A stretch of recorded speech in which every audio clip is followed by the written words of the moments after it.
L'exposition Culture Shock. Nous présentons, pour ceux qui n'ont pas encore vu l'exposition, nous présentons ici 5 artistes japonaises. 4 d'entre eux sont présents aussi ce soir. Il y a Rieko Tamura, que je veux voir là-bas. Il y a Mami Kiyoshi, Yu Iwai, et Ayako Takeishi qui va venir dans les prochaines minutes aussi. Juste Iko Kageyama, qui est actuellement à Tokyo, qui va arriver pas aujourd'hui, mais donc elle a une bonne excuse. Donc je vous dis encore bienvenue ici. Nous présentons donc 5 artistes japonaises d'une variété stylistique, technique aussi. L'exposition s'appelle Culture Shock, ça veut dire c'est la forme japonisée du mot anglais Culture Shock, alors en français le choc culturel. On a choisi le titre pour 2 raisons. Une fois, il y a évidemment de l'encontre d'une autre culture, ça peut créer toujours au premier moment un choc, qui donne place ensuite à la curiosité, à la fascination. Et par contre aussi les artistes japonaises, elles se sont toutes installées maintenant en Europe. Elles ont quitté le pays natal pour venir en France. Donc eux aussi, elles ont vécu un choc de culture shock, probablement, quand elles sont venues la première fois ici. Pour présenter très vite les œuvres qu'on a là, on a vraiment les œuvres monochromes, par là de Ayako Takeishi, Rieko Tamura, jusqu'au très coloré de Mami Kiyoshi sur le mur là-bas. Nous avons encore la technique argentique de Yu Iwai, opposée à la technique numérique de Iko Kageyama, donc vraiment tous les côtés de la photographie contemporaine. La photo, ça peut être toujours un portrait. Et là, nous trouvons aussi dans les sujets, nous trouvons le portrait de l'océan, les portraits de l'eau de Rieko Tamura, sur les images par là. Nous trouvons les portraits des êtres des Jizo, des êtres mythologiques du bouddhisme japonais, sur les photographies de Ayako Takeishi. Mais aussi les portraits classiques d'Iko Kageyama, par exemple, ici ou sur le mur là, qui fait un travail sur différentes facettes d'une personnalité, d'un caractère. Elle aussi, elle travaille dans la mode et dans l'art, donc aussi un caractère polyvalent. On a aussi les portraits de Mami Kiyoshi qui sont pas là, qui sont toujours la mise en scène presque d'une peinture très fortement colorée, qui visite les gens chez eux pour prendre leurs portraits. Et on a Yu Iwai, des portraits des êtres presque humains, plutôt des petits jouets, des action men, des figurines assez violents, assez masculins, qui changent dans quelque chose complètement, quelqu'un autre de notre personnalité. Mais là, maintenant, nous allons apprendre un peu plus sur la photographie japonaise. Je suis très heureux que vous avez accepté notre invitation ce soir. Madame Sophie Caballero, qui est écrivain et collectionneur de l'art japonais aussi, qui a publié cet été déjà son premier bouquin sur l'art japonais. C'est Révélation, la photographie japonaise contemporaine. Deuxième livre. Deuxième. Et le troisième qui est déjà... En Isouet. Oui, en autre travail. Aussi, nous avons Charlène Veillon, bienvenue, qui a déjà publié son premier livre sur l'art japonais en 2008, encore étudiant. Aujourd'hui, elle travaille au musée Guimet pour les arts asiatiques, dont le service de médiation et conférences, n'est-ce pas, oui. Et qui prépare aussi sa thèse sur une artiste contemporaine japonaise. Et last but not least, Valérie Dogno, qui est historienne de l'art, qui est aussi photographe, qui a fait des voyages au Japon, qui a publié un bouquin, une guide d'été du Japon, mais aussi qui a publié beaucoup d'articles sur l'art japonais, qui a aussi contribué un texte sur les révélations. Et donc vraiment trois experts reconnus de l'art japonais, de la photographie japonaise. Là, je laisse maintenant... Oui, ça va continuer son action maintenant, je suis désolé pour ça. Je laisse la parole à... Merci Christian. C'est quand même un Allemand qui s'exprime dans la langue française. Je l'adore toujours, je trouve ça extraordinaire. Merci. Donc je ferai le rôle aujourd'hui de facilitateur de cette interview. L'idée est de partager le temps entre Valérie et Charlène pour vous présenter en fait les 5 artistes de ce livre, de cette exposition, excusez-moi, et qu'on mettra en parallèle en fait avec le travail qui a été fait dans le livre, en sachant que 2 des photographes sont présents aussi dans le livre de cette exposition. Donc c'est un peu une rencontre de passion commune, puisqu'on a flashé ensemble sur les mêmes photographes, mais pas de la même façon et pas au même moment, donc on va expliquer un petit peu pourquoi. Je voudrais vous parler 2 secondes de cet ouvrage pour vous expliquer la raison aussi de ce lien avec cette exposition. Je me présente d'abord, Sophie Cavaliero, donc moi je ne suis pas du tout, enfin moi je suis, pendant 20 ans j'étais DRH dans des entreprises, un peu moins glamour que la photographie, et j'ai commencé en fait il y a quelques années une collection d'art contemporain japonais, et comme on ne parlait que de Murakami en France et de personne d'autre, j'ai décidé de collectionner les autres artistes, n'est-ce pas ? Et au fur et à mesure de mes recherches, on m'a dit, écoute, ça serait bien que tu parles d'eux, parce qu'il n'y a pas d'autres personnes qui en parlent beaucoup. Et j'ai édité en fait en 2011 un livre sur l'art contemporain japonais, donc sur ces autres artistes, il y en avait une 60aine. Et puis l'aventure a continué, j'ai rencontré Valérie, qui bien sûr m'a transporté de nouveau au Japon. Donc on ne peut pas résister, une fois que vous allez au Japon, je vous ai retourné à vie. Je vous dis tout de suite, pour ceux qui ne sont jamais allés, n'y allez pas, parce qu'après vous irez tout le temps. Et donc la deuxième fois que j'y suis allée, quand on va au Japon, on ne peut pas tomber, à chaque coin de rue on tombe sur un photographe. Il faut le savoir aussi, le Japon est le monde de la photographie. Et du coup, le deuxième ouvrage ne pouvait être qu'un ouvrage sur la photographie japonaise. Ça nous a permis de rencontrer à peu près une 60aine de photographes qui sont contenus dans cet ouvrage et d'interviewer en fait 3 générations de photographes parmi, on va dire, les photographes les plus connus. Donc ça va de Araki à Tomoko Sawada qui est en ce moment sur le salon de Paris Photo et qui est aussi dans les ventes aux enchères chez Christie's, etc. Ou encore Rinko Kaoshi qui signait son livre aujourd'hui à Paris Photo aussi, donc des grandes photographes. Et puis c'est vrai que quand je cite tous ces noms-là, il y a quand même beaucoup de femmes. Donc on va dire que ce soir c'est le girl power, les filles. On va parler que des femmes parce que ce sont 5 photographes femmes. Donc excusez-moi messieurs, mais ce soir on va quand même faire l'éloge des femmes et des femmes photographes. Et c'est vrai que si on regarde dans cet ouvrage aussi, on rencontre aussi beaucoup de femmes photographes. C'est vrai que cette histoire aussi de révélation, c'est dans les 2 sens du terme, c'est-à-dire c'était aussi moi ma révélation face à la découverte du Japon et de la photographie. Je ne collectionnais pas les photographes au départ. Et c'est vrai, c'est ce contact avec cette nouvelle façon de regarder les choses était vraiment quelque chose de très fort. Et l'idée c'était de partager cette passion. Donc j'espère que vous partirez ce soir tous avec une photographie sous le bras. Christian, c'est bon, c'est ce qu'il fallait que je dise. Donc voilà, et je pense que là vous avez vraiment l'expression très très différente de 5 femmes assez extraordinaires. Donc merci mesdames pour ce beau travail. Et je vais passer la parole à Valérie et à Charlène pour se présenter par rapport à la présentation de Christian, de compléter un peu cette présentation. Et puis après, je vais vous proposer en fait une présentation de ces 5 artistes avec une approche en fait de leur travail. Charlène et Valérie sont 2 historiennes de l'art, donc elles seront certainement mieux en parler que moi, donc je leur laisse la parole. Donc Charlène, je laisse te présenter. Bon, mais je crois que ça a déjà été très bien fait par Christian. Bonjour à tous, je m'appelle Charlène Veillon, je suis historienne de l'art, je termine une thèse à la Sorbonne sur une autre photographe japonaise, Kimiko Yoshida. Je suis aussi conférencière au Musée national des arts asiatiques Guinée. Et donc j'ai une approche un peu polyvalente du Japon, aussi bien traditionnelle que l'ultra-contemporain. Et je me fais un plaisir de faire cet exercice ce soir, de vous présenter 2, 3 des 5 artistes de cette exposition. Valérie. Alors bonjour, moi je m'appelle Valérie Beugnot, donc moi aussi je suis historienne de l'art. J'ai fait un cursus d'abord classique sur l'art en général et j'ai souhaité me spécialiser dans l'art du Japon, ce qui n'était pas du tout à l'époque à la mode, on m'a regardé avec des grands yeux ronds. Et donc j'ai commencé par travailler sur les artistes japonais installés en France, principalement des peintres, des sculpteurs ou des graveurs.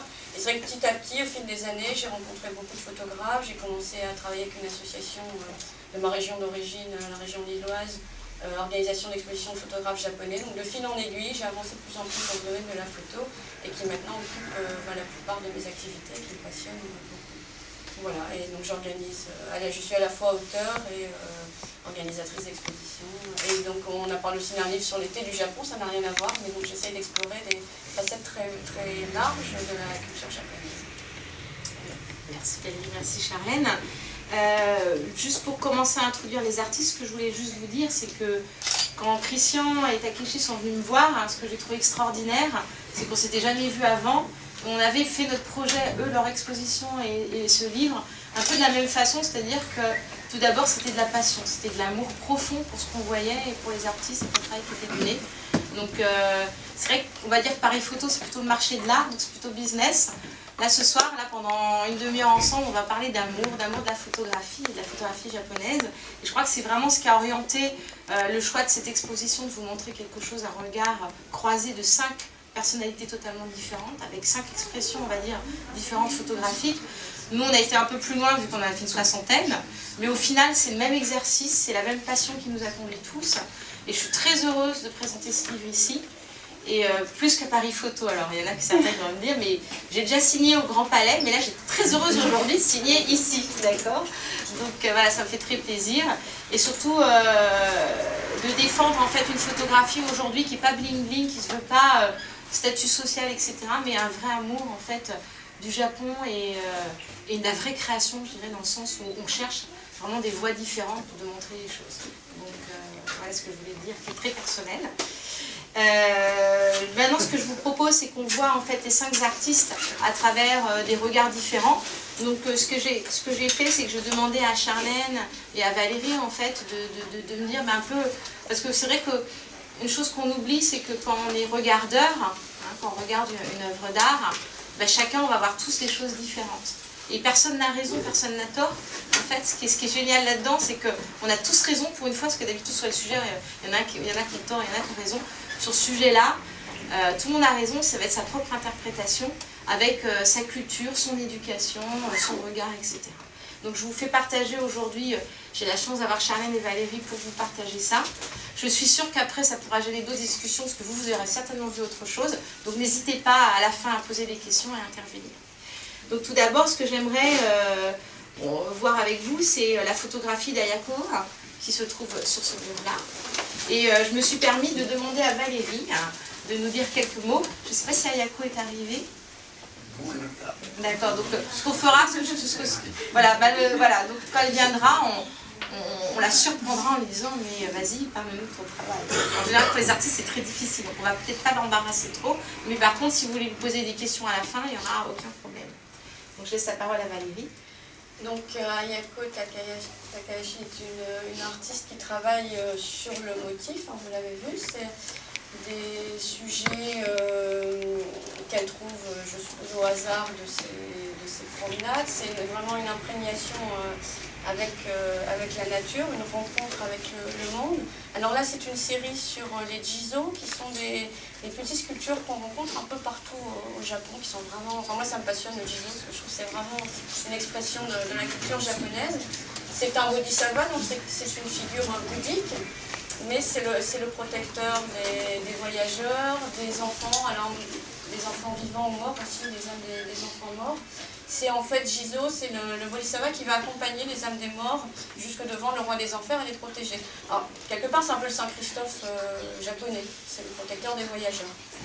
Et donc je trouve que c'est une figure passionnante parce qu'on la retrouve partout au Japon, à chaque coin de rue. Elle est partout différente et puis les Japonais vont l'habiller souvent. Ça va être habillé comme un bébé ou alors il va avoir un petit chapeau. Souvent il a une petite bavette rouge. Donc c'est une figure qui est très très importante dans la culture populaire japonaise et c'est en même temps un élément de la culture bouddhique. Donc ça dit plein de choses. Le Jizo, c'est la culture du bouddhisme, c'est toute cette notion d'impermanence du temps qui est très importante dans le bouddhisme et je trouve qu'on la ressent très fort dans ce travail où on sent un peu une nostalgie. C'est un travail vraiment sur le temps, sur les choses qui passent. C'est extrêmement pictural, vous voyez, il y a un vrai travail sur l'image en elle-même.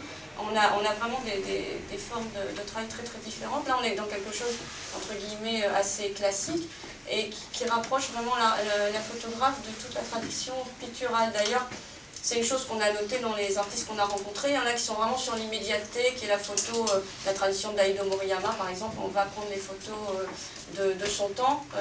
Et on a aussi toute une tradition de photographes qui connaissent très bien l'art occidental et japonais et qui s'inscrivent dans le travail des peintres, en fait. Hein, donc là, on a vraiment un travail sur l'image qui est très à la recherche d'une beauté aussi esthétique et très très picturale. Voilà. Et on a un sentiment d'émotion aussi, un peu de solitude quand on voit ces œuvres. C'est vraiment très émotionnel et une manière de regarder le monde et de se mettre en lien avec le monde. Voilà. Donc j'en profite, merci Valérie, pour dire Ayako est arrivée. Juste en plein, en fait, elle a dû entendre qu'on appelait son nom. Est-ce que vous souhaitez ajouter quelque chose, Ayako, sur votre travail? Non. D'accord. J'ai un peu anticipé, donc voilà. Donc par contre, voilà, vous pouvez, voilà, Ayako, je vous présente Ayako et vous pourrez lui poser toutes les questions après la table ronde. Merci Ayako. La deuxième artiste dont on voulait aborder le travail avec une certaine continuité effectivement de travail sur le motif, c'est avec le travail de Mamie, d'accord? Donc je laisse la parole cette fois-ci à Charlène pour vous parler du travail de Mamie et pareil, si elle veut intervenir, elle n'hésite pas. Donc Valérie évoquait juste à l'instant une certaine érudition des références qu'on peut percevoir dans l'œuvre des 5 artistes présentés ce soir, avec donc de nombreuses références à l'histoire de l'art. Et par exemple, Mamie Kiyoshi annonce clairement une influence de la peinture flamande du XVe siècle, et notamment du peintre Jan van Eyck. Et en regardant son travail, vous en avez un petit morceau ici, et vous en avez aussi dans la vitrine, on ne peut s'empêcher de penser éventuellement à certaines séries de Tomoaki Makino, comme sa série des soap opéras, qui font le portrait de femmes mûres dans leurs intérieurs, entourées de leurs objets familiers, comme dans un sanctuaire quelque part en fait. Alors peut-être ici on ne verra pas beaucoup, mais voilà, une rapide comparaison avec un autre artiste, photographe contemporain. Donc les portraits de Mamie Kiyoshi se situent entre une mise en scène fourmillant d'allusions à l'histoire de l'art et une photographie qu'on pourrait dire faussement documentaire, dans une volonté à la fois de syncrétiser en une image ce qui caractériserait certains couples ou personnes photographiées, et qui serait aussi de l'ordre de l'imaginaire, magnifiant la réalité. Ce n'est pas exactement un document, ce n'est pas totalement imaginaire non plus. Elle a demandé à ces personnes de présenter un peu leur univers tout en le transformant légèrement. Donc nous avons la chance ce soir d'avoir quelques images, quelques réelles images devant les yeux. Et il y en a une pour moi qui évoque particulièrement un tableau de Jan van Eyck, les fameux époux Arnolfini de Jan van Eyck. Alors il est dans la vitrine. Vous ne l'avez pas sous les yeux, mais il s'agit de cette pièce-là. Je ne sais pas si... Voilà, sur le carton, vous pouvez le voir, celle-ci. La photographie de Mamie Kiyoshi, celle-ci s'appelle New Reading Portraits, famille Genba, Tokyo. Pour nous la remettre en tête rapidement, c'est celle qui présente un couple en tenue de soirée, assis sur un divan, trinquant. Et derrière eux, il y a une planche de surf, des snowboards, et au milieu, une calligraphie. Et devant eux, beaucoup de bouteilles d'alcool et quelques livres. Si on rapproche en fait la peinture de Van Eyck, les époux Arnolfini, qui est une image d'un couple se tenant par la main, et la photographie de Mamie Kiyoshi, on voit déjà une correspondance de lumière. La lumière est très spéciale, très particulière, très lumineuse. Et donc la lumière de cette photographe est également très picturale, on pourrait dire plasticienne. Une photographie plasticienne, une photographie qui rappelle vraiment la peinture. Dans un autre parallèle avec les époux Arnolfini, on peut effectivement parler de 2 œuvres qui présentent des couples, avec toujours la femme à droite et l'homme à gauche.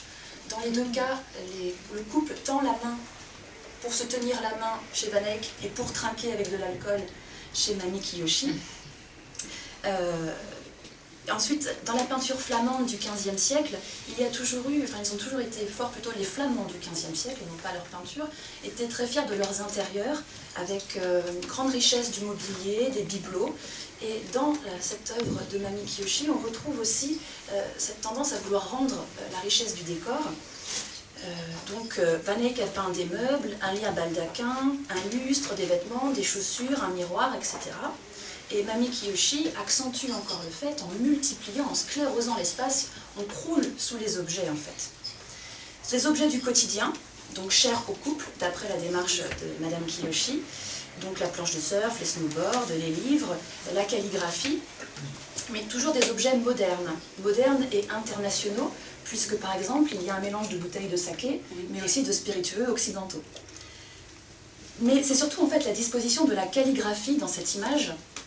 Elle est dans la partie supérieure au centre, entre le couple, juste ici, et qui rappelle le tableau de Van Eyck où le miroir est également dans la partie supérieure, au centre, entre les deux personnes du couple. On ne peut pas dire qu'une calligraphie est l'équivalent du fameux miroir sin macula, le miroir sans tache en latin, qui caractérisait dans la peinture flamande les chambres nuptiales des époux. Mais dans cette œuvre-là, on a une mise en abîme de l'histoire de l'art, c'est-à-dire que Mami Kiyoshi a fait une œuvre d'art, la photo, qui fait référence à une œuvre d'art, Les époux Arnolfini de Van Eyck, et qui présente une œuvre d'art, la calligraphie. Donc on est vraiment dans une mise en abîme de l'art. Enfin, toujours dans cette comparaison, les tenues ne sont pas les mêmes entre la peinture de 1434 de Van Eyck et la photographie d'aujourd'hui de Mami Kiyoshi. Mais dans les deux cas, on insiste sur le luxe et les décors, la richesse des décors intérieurs. Et on pourrait y voir aussi une référence à la fameuse peinture de vanité du XVIIe siècle. Et on sait que les Flamands vont porter jusqu'à un sommet la peinture de vanité, pour rester dans l'exemple flamand.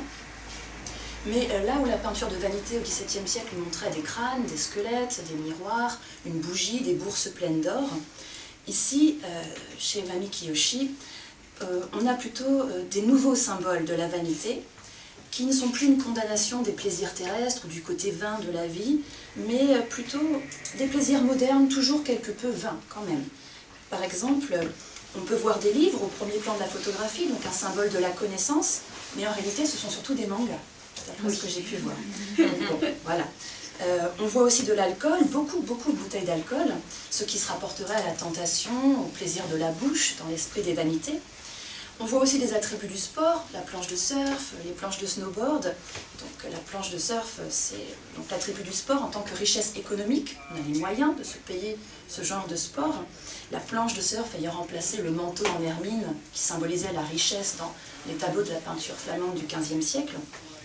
Mais le sport, c'est aussi le symbole nouveau, moderne du body conscious, c'est-à-dire le fait de prendre soin de son corps, qui renvoie à la beauté, et la beauté reste la plus grande des vanités au XVe siècle, au XVIIe siècle et encore aujourd'hui.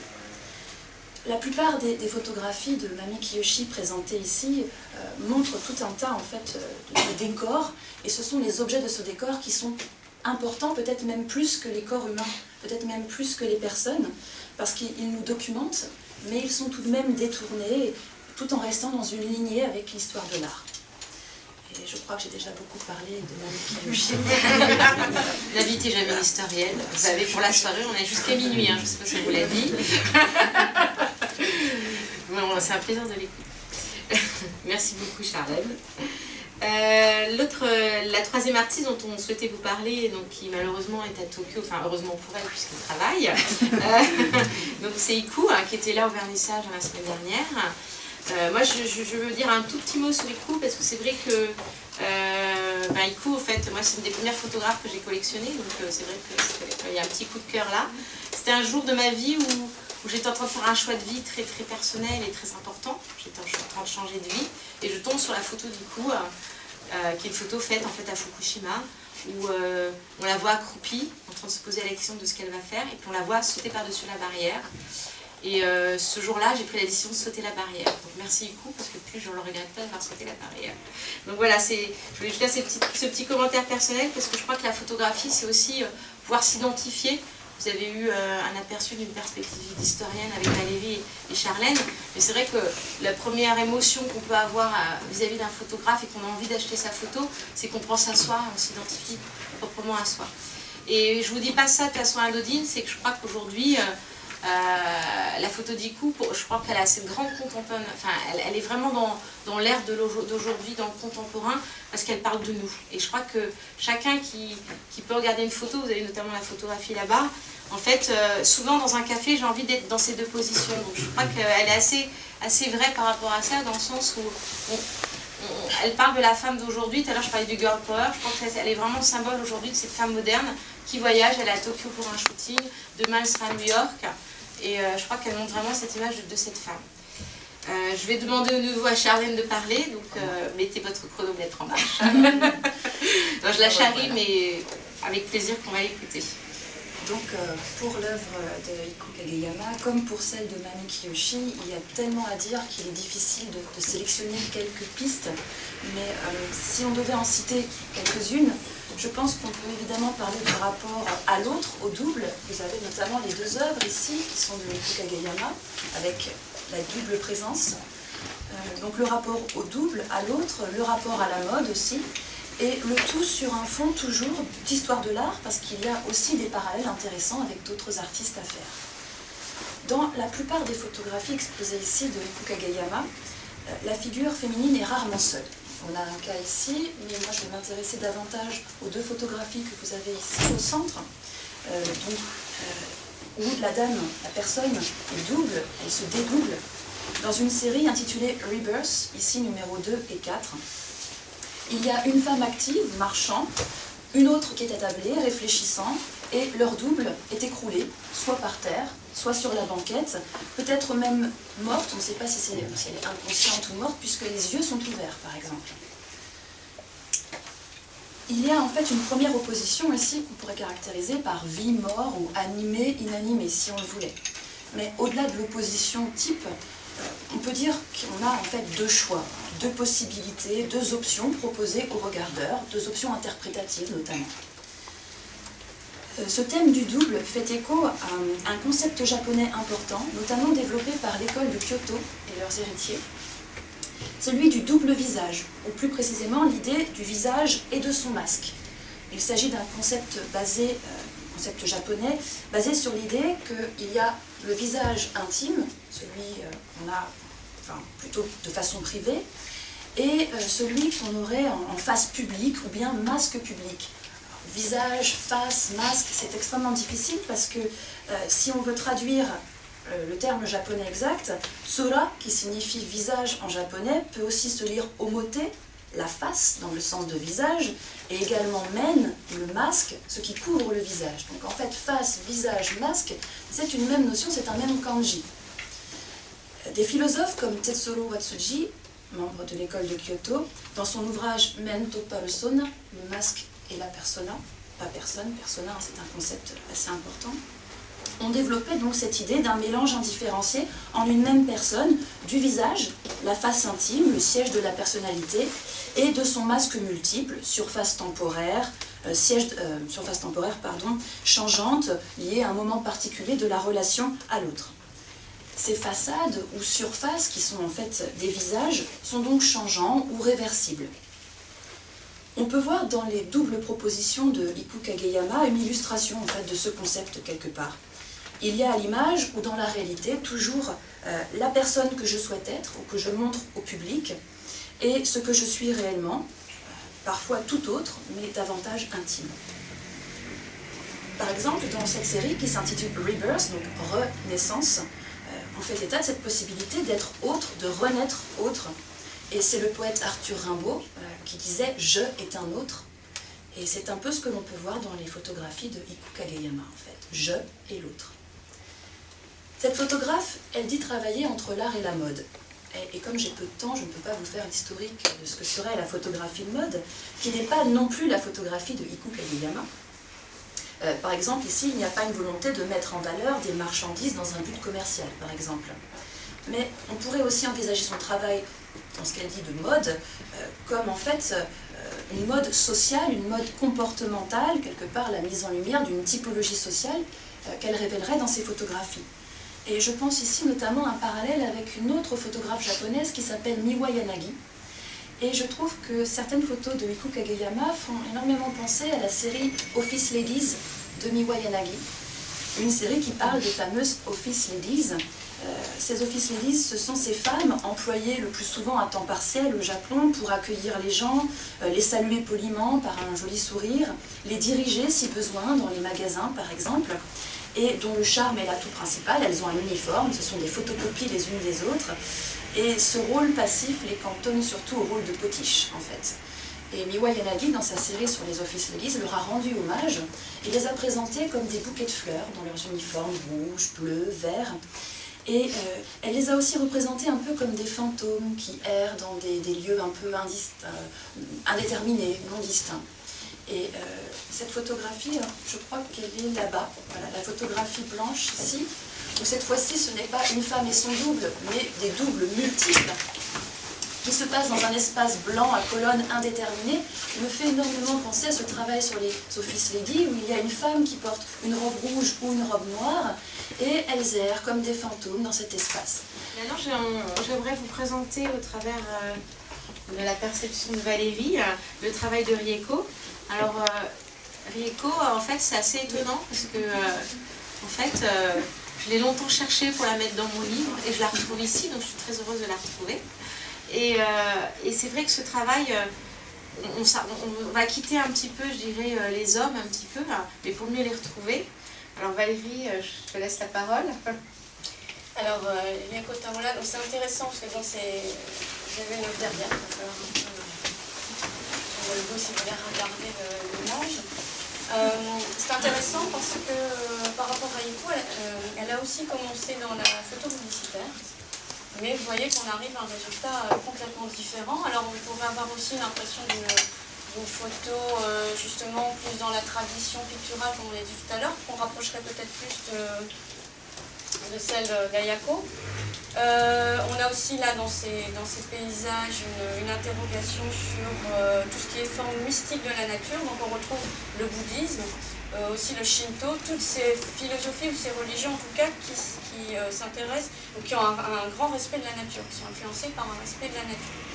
C'est profondément ancré dans la culture japonaise et c'est ce qu'on retrouve chez ces deux photographes, mais je trouve de manière complètement différente parce que chez la première photographe qu'on a évoquée, on est dans quelque chose d'assez intime, je trouve un regard vraiment personnel sur des choses plus rapprochées déjà visuellement, des sujets plus proches. Et là, avec les photos de Rieko, on est vraiment face à l'immensité de la mer. Mais c'est malgré tout, dans les deux cas, une approche des philosophies bouddhistes, shinto, de tout ce rapport à la nature, de ce respect de la nature, passage du temps aussi. Hein, on a ça qui est imprimé très très fort dans la photo de Rieko Tamola, mais donc de manière, je trouve, complètement différente chez l'une et chez l'autre. Donc là, on est face à une immensité naturelle, qui est la mer. Ce qui est intéressant, c'est la manière dont l'artiste voit de multiples choses à travers la mer. Alors elle est née à Hokkaido, donc elle est habituée aux grandes étendues, aux grandes plaines. Maintenant elle vit à Tokyo, mais elle a gardé toujours cette proximité avec la nature et avec les grandes étendues. Alors j'ai vu quelque part qu'elle disait détester le froid, mais elle affronte pour ses photos ce travail face à la mer. Alors qu'est-ce que c'est que la mer pour cet artiste? C'est beaucoup de choses, et c'est beaucoup de choses qu'on pourrait dire contradictoires, opposées l'une à l'autre. C'est l'espace et c'est l'unité, c'est la distance et le rapprochement.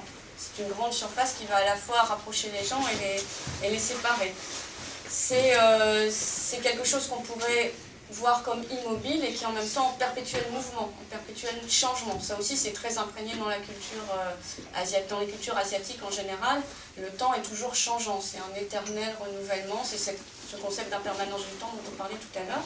Et la mer c'est ça aussi, quelque chose qui peut être complètement immobile en apparence mais qui en fait bouge toujours. Et on le sent très bien dans cette photo d'ailleurs, cette sensation de mouvement qui est paisible mais qui est en même temps très fort. La mer aussi, pour l'artiste, c'est un organisme vivant. C'est pas du tout se couper de la notion de vie ou d'humain. C'est aussi un organisme qui vit comme nous on peut vivre. Et c'est la force naturelle, en fait. C'est l'âme de la force naturelle. Et c'est une chose que l'homme ne peut pas maîtriser complètement, sur laquelle l'homme n'aura jamais une totale emprise. Et ça, je trouve que ça a vraiment des résonances très fortes actuellement par rapport au Japon, vu ce qui s'est passé il y a 2 ans. La manière dont la nature a repris ses droits il y a 2 ans et a complètement bouleversé la vie du pays. Donc je trouve qu'une photo comme ça, sans en parler directement, et peut-être involontairement d'ailleurs, a une résonance très très forte avec la situation actuelle. Et puis l'artiste dit aussi que la mer, c'est quelque chose de libre, de complètement sans frontières et qui permet de nous faire prendre conscience de notre position dans le monde. Et ça, je trouve que c'est vraiment très intéressant parce que chez tous ces artistes, c'est aussi ça qui est en questionnement, notre position dans le monde, notre position par rapport à autrui. Elles le vivent d'autant plus fort que ce sont des artistes qui ont fait le choix de vivre à l'étranger ou de travailler à l'étranger. Donc elles sont étrangères, elles sont dans une culture qui n'est pas la leur Et donc elles se positionnent face à la nature, face à la société de leur pays. C'est pas non plus, on n'en a pas parlé, mais c'est pas évident de faire le choix d'une carrière de photographe, d'artiste au Japon. Encore moins, je pense, quand on est une femme. Et en plus, elles ont fait le choix, qui les a aussi probablement aidées dans leur carrière, de partir à l'étranger. Mais là encore, elles doivent se repositionner par rapport à une nouvelle culture. Donc je crois que ces photos sous une apparence de paysage très, très doux, très contemplatif, c'est vraiment un travail de contemplation, nous dit aussi beaucoup de choses sur les artistes et sur la culture. Merci Valérie. Donc je crois que Rieko, je demanderai à la fin aux artistes de tous venir avec nous, comme ça pour les questions vous pourrez répondre aussi. On va les forcer un peu à parler quand même. Alors une personne qu'on n'a absolument pas besoin de forcer à parler, c'est You, par contre. Donc il va y avoir du challenge entre Charlène et You, parce que voilà, on a beaucoup de choses à dire. Donc je vous propose de terminer donc, avec la dernière artiste de cette exposition. Je vais laisser Charlène présenter son travail. Et à la fin, je demanderai aux artistes de nous rejoindre. Déjà parce qu'il y a un beau photographe là tout en haut. Ça peut être sympa de se faire les photos tous ensemble, mais surtout pour répondre aux questions du public. Donc je laisse la parole à Charlène. D'accord. Bon, dernière artiste, mais pas des moindres, Yu Hirai. Alors, je ne vais pas monopoliser la parole, promis, parce que là c'est top, on a aussi une artiste pour parler. Je sais que Yu n'est pas timide, donc présenter, j'en suis sûre, avec un grand brio. Sa démarche, elle s'exprime vraiment très bien sur son œuvre. Donc, si je peux me permettre, moi, de juste souligner quelque chose, comme une des caractéristiques de son travail, ce qui s'appellerait La frontière, ou plutôt Les frontières, c'était le titre d'une de ses expositions parisiennes. La frontière, c'est une limite, c'est un seuil, ou encore un intervalle, un entre-deux. Et je crois que la question de l'entre-deux est fondamentale dans l'œuvre de Yu Hirai, dans quelles que soient ses séries. Elle est entre abstraction et figuration, entre réalité et fiction, entre beauté et grotesque, et entre Japon et Occident, comme le soulignait à l'instant Valérie, ce qui est très important. L'entre au Japon, tant d'un point de vue temporel que géographique, tant d'un point de vue temporel que d'espace plutôt, c'est le ma. Et l'étude du kanji ma est très, très intéressante, très révélatrice. Je ne sais pas si tout le monde a en tête ce kanji, mais pour le caractériser très grossièrement, ce caractère représente deux battants de porte, on peut dire ça comme ça, les deux éléments périphériques du kanji, qui encadrent un petit dessin qui symbolise le soleil, qui est l'élément central du kanji. Par conséquent, ce dessin, ce caractère, exprime littéralement l'idée d'intervalle par l'entrebâillement des deux battants de porte, les deux éléments périphériques, qui encadrent le soleil. Et entre ces deux battants de porte, c'est le vide, l'absence de matière, le passage ou encore l'espace, justement, entre ces deux battants, qui permettent d'assurer la fonctionnalité de la porte. Mais cette vacuité n'est pas exactement le vide au sens de néant, le vide occidental, et c'est là toute l'ambiguïté du ma, parce que cet espace libre est en réalité la matérialisation de l'entre-deux. En d'autres termes, c'est l'intervalle qui lie l'intérieur et l'extérieur, le passage d'une étape ou d'un temps à un autre, d'un état à un autre aussi. Et ce sont ces multiples passages, ces intervalles, ces frontières donc, qui intéressent Yu Hirai, à qui j'aimerais vraiment laisser la parole parce qu'elle explique tous les enjeux justement d'être une artiste japonaise en France et comment on se situe voilà, dans tous ces entres, toutes ces frontières, tous ces intervalles. Mais vous avez bien expliqué, mais en fait, pour moi, frontière, c'est pas seulement entre l'occidental et l'oriental non plus. Quand je suis, excusez-moi, je suis un peu difficile à parler avec le public, mais quand j'ai décidé de partir en Europe, et 20 ans, mes parents m'ont raconté que mon père n'est pas japonais.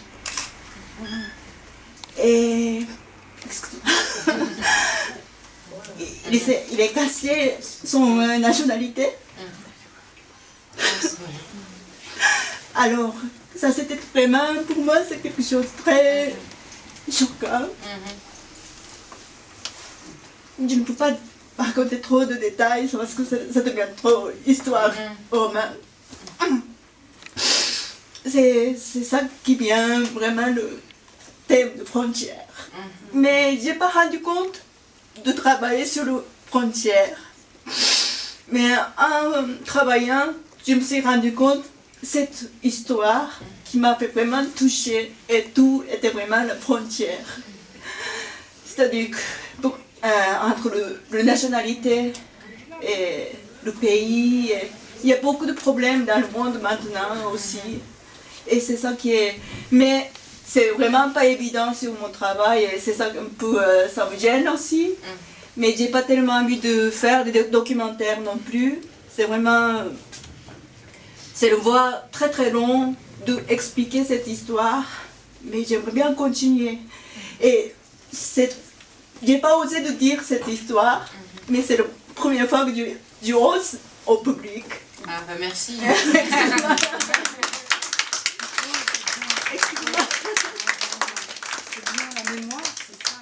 You, tu es devenue définitivement française parce qu'en France on est tous mélangés. Oui, c'est ça.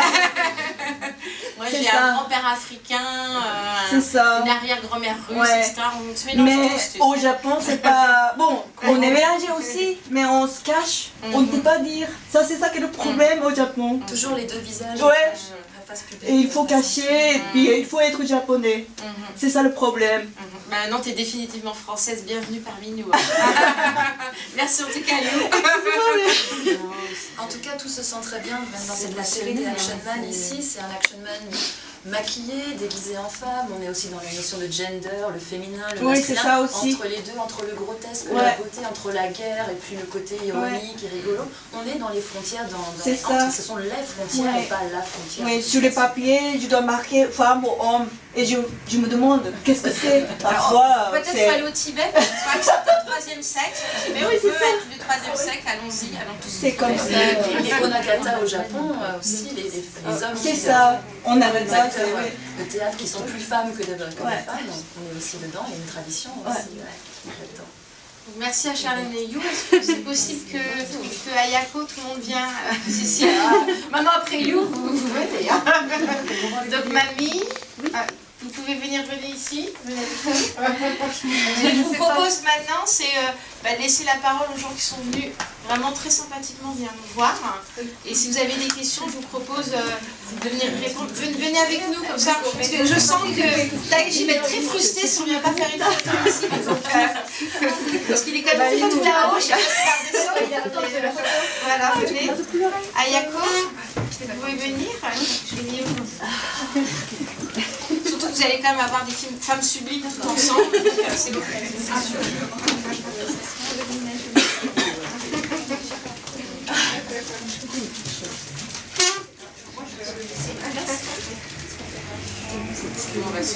Voilà.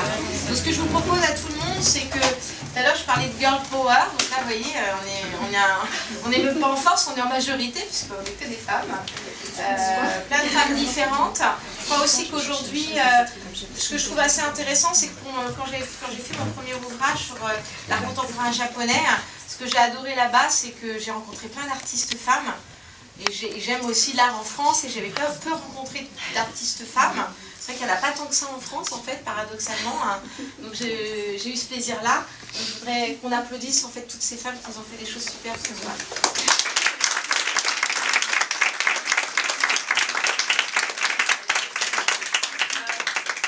Ce que je vous propose, c'est s'il y en a qui ont des questions par rapport à tout ce qui a été dit ou qui ont envie de nous dire, eux, ce qu'ils ont vu quand ils ont regardé les photos, les partagent avec nous, sont les bienvenus. Voilà, tout était pas fait. J'essaie toujours de dire les premières questions. Alors moi j'ai écouté avec beaucoup d'intérêt en fait vos présentations et tout ça. Je suis surpris, enfin j'étais très intéressé par la relation en tout cas que vous avez établie en tout cas avec la peinture, avec la culture et tout ça. Je suis surpris du peu de relation avec la photographie elle-même. Donc par exemple, moi je trouvais aussi peut-être que travailler de Sugimoto en fait, voilà, enfin c'est peut-être évident mais peut-être que c'était voilà. Je veux dire, des marines de Legré aussi, pour citer la peinture, enfin la photographie. Voilà, je vois des références à la photographie aussi occidentale en fait, et je trouve que voilà, ça pourrait peut-être compléter un peu Pour la petite histoire, Sugimoto, quand je l'ai contacté, il m'a dit mais je ne suis pas un photographe. C'est bien. Oui. Voilà. Mais, Donc, mais vous avez raison, effectivement. Enfin, je crois que je ne sais pas si les personnes ici ont été appareils photo, mais c'est vrai qu'aujourd'hui, enfin, je pense que ce qui a été dit aussi peut être aussi le reflet de quelque chose qu'on peut constater aujourd'hui lorsqu'on visite Paris Photo. Enfin, moi, en tout cas, qui m'interpelle très fort, puisque ça fait un moment que je vais à Paris Photo, c'est qu'on est passé d'un monde qui était purement que de la photographie, où c'était le monde des photographes, c'était le monde de la technique, le monde où on parlait beaucoup de profondeur de champ, d'objectifs, etc. et tout. Où, paradoxalement, quand j'y suis allée jeudi, j'ai eu l'impression d'avoir une seconde FIAC, quelque part, entre guillemets, hein, où on voit beaucoup, en fait, d'interventions sur les, je dirais, dans les stands, en fait, de la pure photographie, mais justement des photographes comme Sugimoto, qui a quasiment montré la même chose à Paris Photo qu'à la FIAC, parce qu'en fait, il était aussi très présent à la FIAC. Et je trouve ça assez intéressant, c'est que c'est une bonne et une mauvaise nouvelle, je dirais, à la fois, dans le sens où c'est une bonne nouvelle, parce que pour moi, la photographie est un art comme les autres. Donc ça le met au même rang. Pendant longtemps, je pense que la photographie a été dévalorisée en France par rapport aux autres formes d'art. Donc bravo, et je trouve que c'est génial et c'est super positif. De l'autre côté, comme vous dites, ça interpelle parce que du coup, parfois on oublie que c'est de la photographie, on oublie d'en parler. Et c'est vrai que ça m'a un petit peu manqué cette année, quand je suis allée sur Paris Photo, c'était de parler de photographie.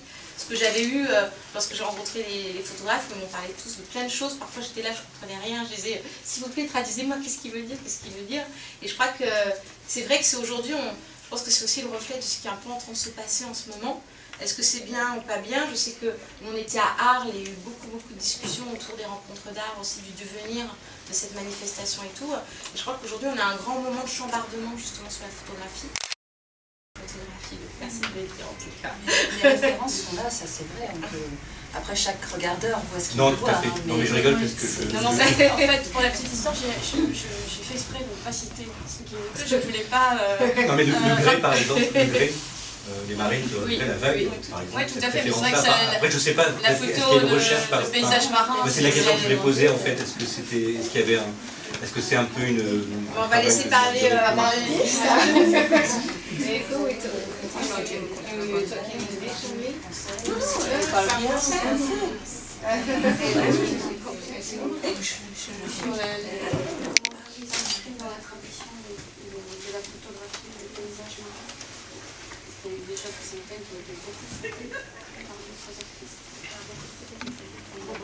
Les photographes ont déjà fait ça. Excusez-nous. 純粋にボードラメdoncトラディションお願いしてもらってもいいですかまずいですかゆうさんお願いゆうさんお願いしますトラディション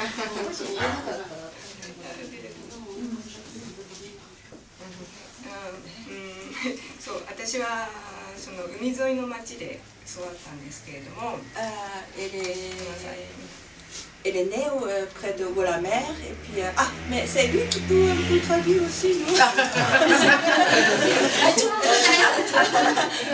Et puis, tu as vécu aussi au bord de la mer. Toujours, tu as habité près de la mer.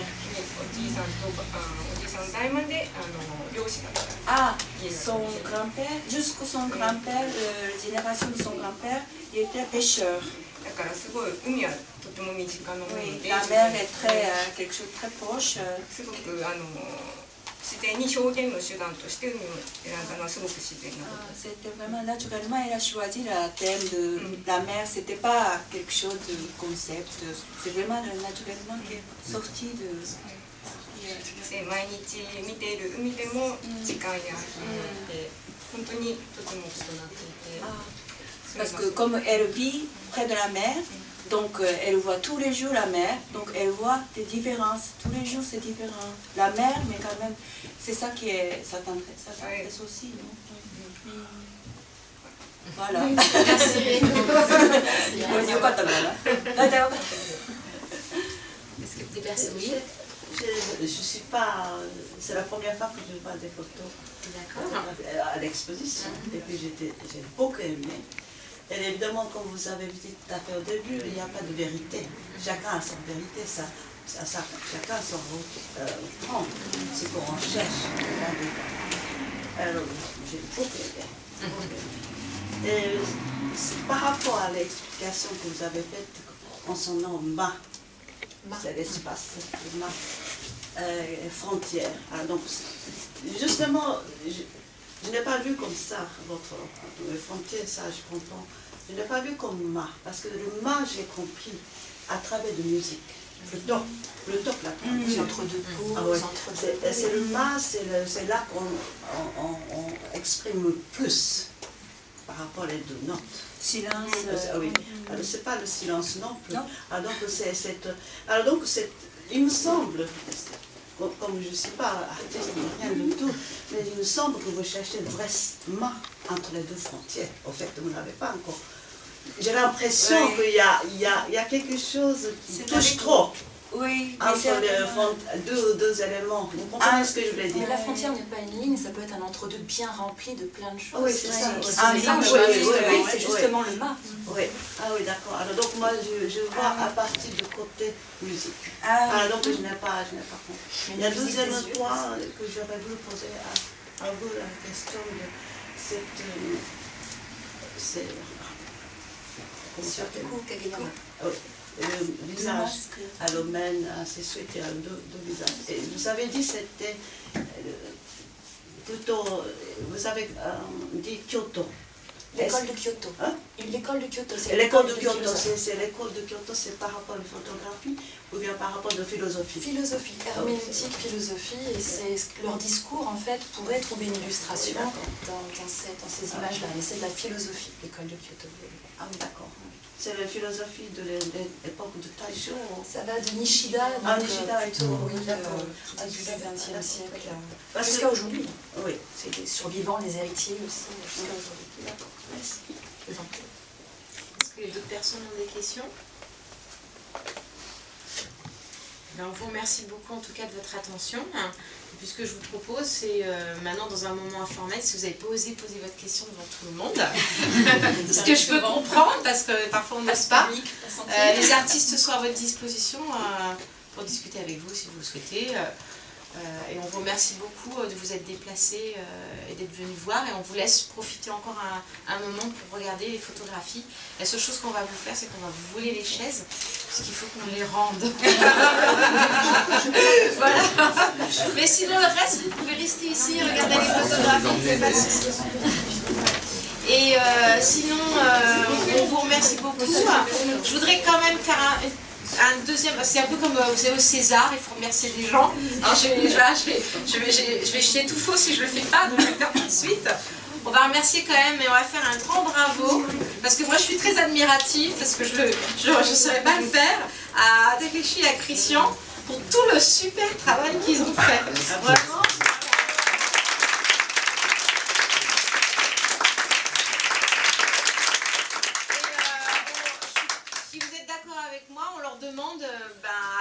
Très bientôt, attendez pas un an parce que voilà, c'est long un an. Voilà. Il faut toujours suivre notre site web photojapon.com voilà. Avec toutes les informations sur les prochaines expositions. Il y a des projets qui sont en train de... Ça va arriver. Merci beaucoup en tout cas. Merci. Et bonne soirée à tout le monde.